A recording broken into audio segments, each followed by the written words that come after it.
আলাইকুম। আজকে আমি আপনাদের সাথে একটি জাপানিজ স্ন্যাক্স শেয়ার করব, যেটা কিনা আপনি খুব সহজেই বাসায় বানিয়ে ফেলতে পারবেন।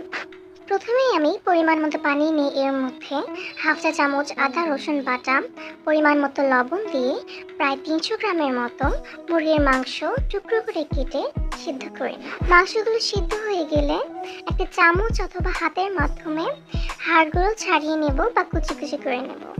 এবার একটা প্যানে 2 টেবিল চামচ তেল দিয়ে এর মধ্যে 2টি পেঁয়াজ কুচি করে ব্রাউন করে ভেজে নেব। পেঁয়াজগুলো হালকা ব্রাউন হয়ে এলে এর মধ্যে সেদ্ধ করে রাখা মুরগির মাংসগুলো যে আমি কুচি করে রেখেছিলাম সেগুলো দিয়ে দেব। মাংসগুলো দেওয়ার পর কিছুক্ষণ নাড়াচাড়া করব। এরপর আমি এর মধ্যে ইটালিয়ান সিজনিং দিয়ে দেব। আপনাদের কাছে এটা না থাকলে আপনারা মিক্সড হার্বসও ইউজ করতে পারেন। এখানে আমি হাফ চা চামচের মতো ইটালিয়ান সিজনিং ইউজ করে নিয়েছি। এবার এর মধ্যে হাফ কাপের মতো গাজর কুচি দিয়ে দেব। গাজর কুচি দেওয়ার পর কিছুক্ষণ নাড়াচাড়া করে ভাজা ভাজা করে নেব।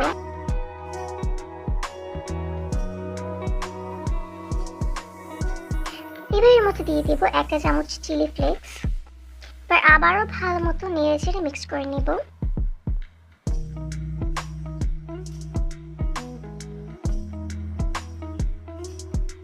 ভালো মতো মিক্সড করার পর দিয়ে দিলাম 1 চামচ গার্লিক পাউডার,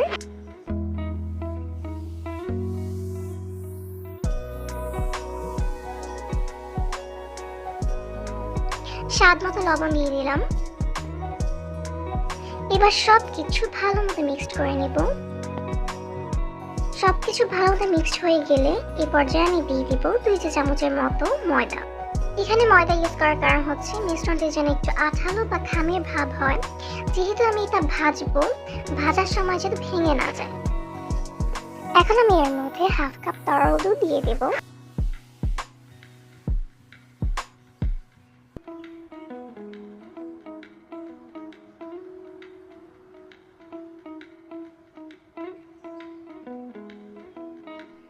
যখন দেখবো মিশ্রণটি একটু খামির ভাব এসেছে তখন এটি নামিয়ে ফেলবো। এবার একটি বলে সিদ্ধ করে রাখা 3টি আলু ম্যাশ করে নিয়ে নেব।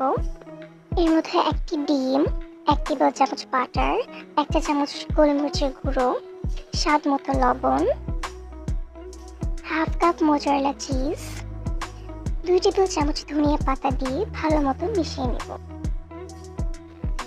এবার এর মধ্যে ওই যে চিকেনের মিশ্রণটি করে রেখেছিলাম সেটি দিয়ে দেব।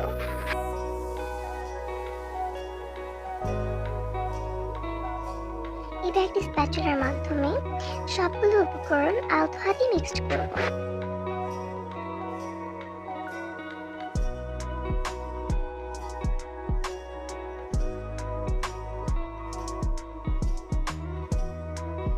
এবার একটি বলে হাফ কাপ ময়দা এবং 1/3 কাপ পানি দিয়ে একটি মিশ্রণ তৈরি করে নেব।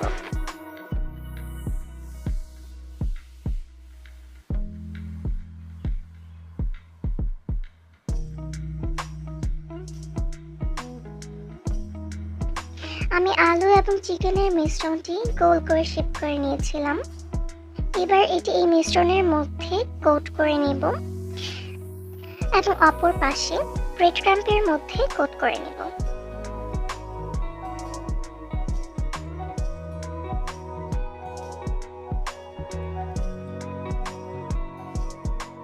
তো সিমিলার ওয়েতে আমি একটু সবগুলোকে এভাবে ক্রাম্প কোট করে নিয়েছি।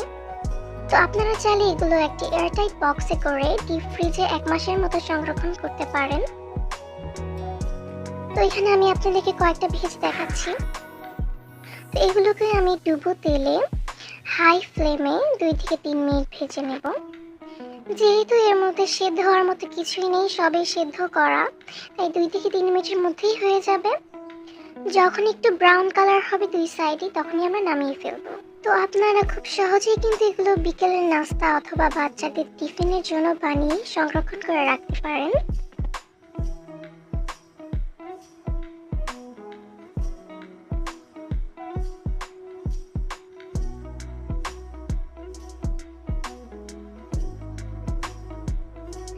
তো এই তো হয়ে গেল আমাদের মুচমুচে চিকেন এবং চিজে ভরপুর একটি জাপানিজ স্টাইল স্ন্যাক্স, যেটা কিনা আপনি খুব সহজেই ঘরে বানিয়ে ফেলতে পারবেন। তো দেখুন দেখুন কতটা ক্রিস্পি হয়েছে, মাশাআল্লাহ। আপনারা অবশ্যই বাসায় ট্রাই করবেন। আজকে এই পর্যন্তই। আল্লাহ হাফেজ।